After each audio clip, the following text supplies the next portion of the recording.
গণঅধিকারের জন্মদিন হবিগঞ্জের পক্ষ থেকে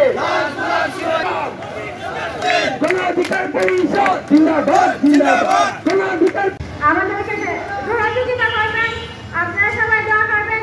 দেশের জন্য আমরা আমাদের ছাত্ররা রক্ত দিয়ে দেশ স্বাধীন করেছে। উপলক্ষে আমাদের উপস্থিত আছেন বিশেষ অতিথি বিভিন্ন আমাদের অঙ্গীকার দেশ হবে জনতা। বাংলাদেশের আজকের আনন্দের র্যালিতে আমরা গণঅধিকারের পক্ষ থেকে সারা বাংলাদেশের গণঅধিকারের সদস্যকে অভিনন্দন জানাই।